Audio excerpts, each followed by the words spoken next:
Ledakan. Suara menderu terus menyebar seluruh pilar Tianjun mulai bergetar hebat.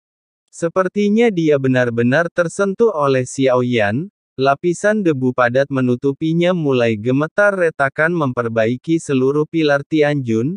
Kakak, di pilar Tianjun area penumpahan yang luas mulai terlihat mengungkap warna sebenarnya dari pilar Tianjun. Xiao Yan mencoba yang terbaik saat ini, meski tubuh fisiknya belum mencapai 10.000 kaki, tapi itu juga merupakan batas yang bisa dicapai oleh dewa asli alam leluhur biasa.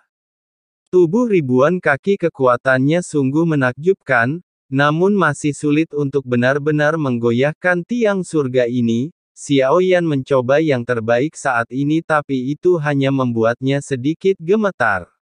Pilar ini adalah suatu keharusan. Xiao Yan memegang pilar Tianjun. Saya merasakan fluktuasi kuno yang berasal dari pilar ini. Perasaan yang bagus sejauh ini Xiao Yan belum memiliki harta karun sebesar itu, dan saya telah melihat seni bela diri yang diwarisi dari para dewa asli sebelumnya.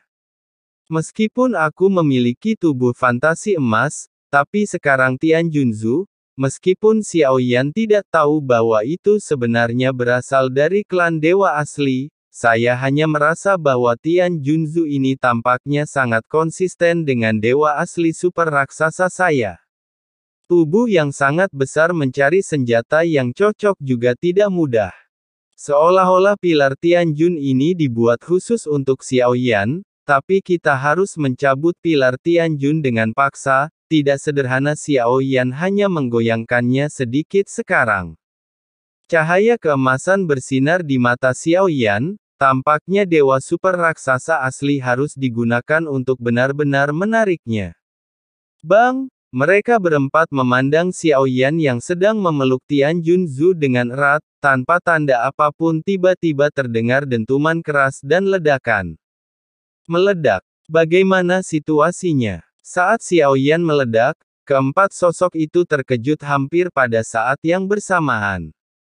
Adegan ini adalah sesuatu yang tidak diharapkan oleh siapapun. Ada yang salah. Jika itu adalah penghancuran diri, tidak mungkin aku masih di sini dengan aman dan sehat. Ini bukan penghancuran diri.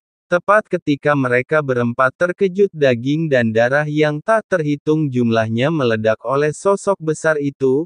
Mereka sebenarnya terputus dalam kilat emas. Hal pertama yang menarik perhatian keempat orang itu adalah kerangka putih yang sangat besar. Di antara kilatan emas yang tak terhitung jumlahnya, itu yang saya lihat hanyalah daging dan darah dari tulang putih yang tumbuh dengan pesat.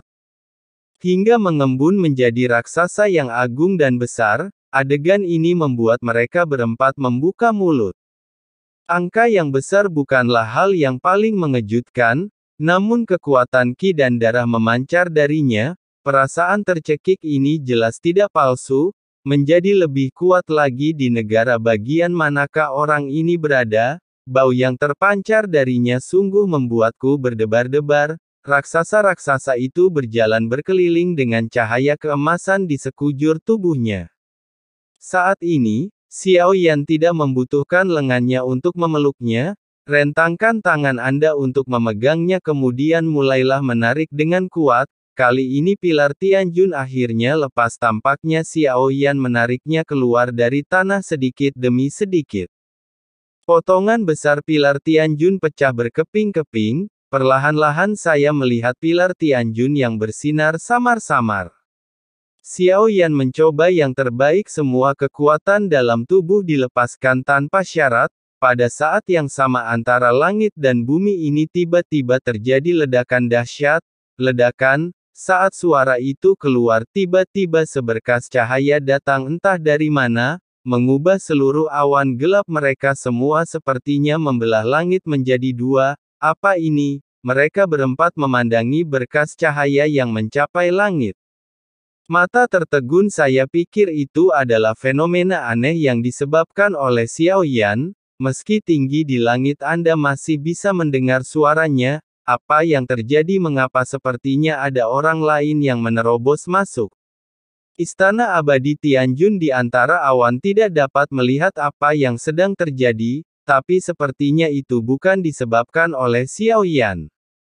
Suara perkelahian segera terdengar, keempatnya segera sadar tidak hanya seseorang yang menerobos masuk dan sekarang mereka juga ada di platform, menuju Istana Abadi Tianjun. Bagaimana para sampah ini melakukannya? Tidak mengumpulkan semua tanda Istana Bumi, Anda tidak punya hak untuk masuk ke sini sama sekali itu saja. Hanya ada satu ciptaan di sini sekarang sepertinya ciptaan ini sudah ada pemiliknya, tidak masalah apakah mereka datang atau tidak. Lan Tian menggelengkan kepalanya. Dia terus menatap Xiao Yan. Angka sebesar itu masih terus bertambah. Hingga puluhan ribu kaki pilar Tianjun dapat dipegang dengan satu tangan. Bentuk tubuhnya bisa dibayangkan sudah sangat besar di antara awan gelap yang menjulang, bisa dibilang lebih mengejutkan lagi, bum bum bum.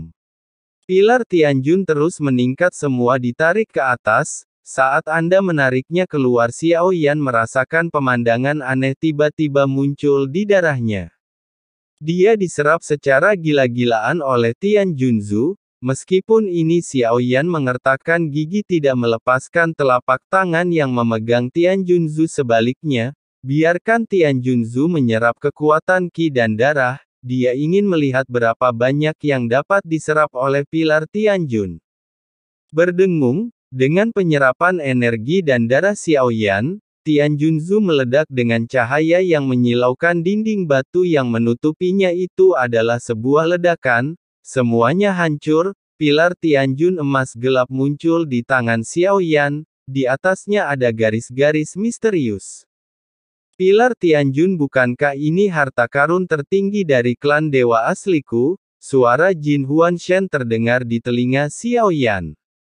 Dia secara alami mengenali pilar ini, benda ini. Apakah harta karun tertinggi dari klan dewa asli? Xiao Yan terkejut sekaligus senang saat mendengar ini. Jika begitu itu akan menjadi sempurna, tidak menyangka sebenarnya di sini. Ditangkap oleh klan Qimi, pada akhirnya apa yang terjadi mengapa hal-hal dari klan Genshin akan jatuh ke dalam klan Qimi? Jin Huanshen merasa tidak bisa dipercaya, dia mungkin juga memahami bahwa dewa asli telah diambil oleh klan Qimi. Tapi tidak bisa mengerti harta karun dewa asli akan berkurang menjadi ini. Anda dapat memahami kolom ini atau metode budidaya dengan pilar ini? Xiao Yan bertanya meski dia sudah memegang pilar Tianjun tapi saat ini, dia masih gemetar hebat, mencoba melepaskan diri dari tangan Xiao Yan, tampaknya tidak mau menyerah. Pilar Tianjun adalah harta paling berharga dari klan dewa asli saya. Bahkan jika itu saya juga tidak pernah memiliki kualifikasi untuk menggunakannya, adapun cara budidayanya tentu saja. Tidak, Jin Huanshen menghela nafas panjang. Sepertinya setelah melihat hal ini di sini membuat dia merasa sedih, Xiao Yan tidak bertanya lagi, karena tidak ada maka sekarang kita harus menemukan cara untuk menaklukkan Tianjunzu. Sepenuhnya, tapi saat ini tiba-tiba seberkas cahaya melonjak dari ujung itu langsung mengenai tubuh besar Xiao Yan. Bang! Tubuh Xiao Yan bergetar hebat, tubuh terkena sinar tanda menghitam pun muncul tapi itu tidak terlalu menyakiti Xiao Yan. Xiao Yan segera mengerutkan kening. Keempat orang di lantian juga terkejut, mereka benar-benar tidak dapat memikirkannya. Siapa yang mencari kematian dan berani memprovokasi Xiao Yan yang kini memegang pilar Tianjun? Meskipun dia belum sepenuhnya mengendalikan Tianjun pilar, namun saat ini, pilar Tianjun ada di tangan Xiao Yan itu sebesar menutupi langit dan matahari. Saya melihat Xiao Yan perlahan mengangkat pilar Tianjun menyapu langit. Situasinya telah berubah, awan gelap menutupi ruang ini, mereka semua tersebar, sosok yang tak terhitung jumlahnya bergegas ke tempat di bawah ini juga secara bertahap terungkap.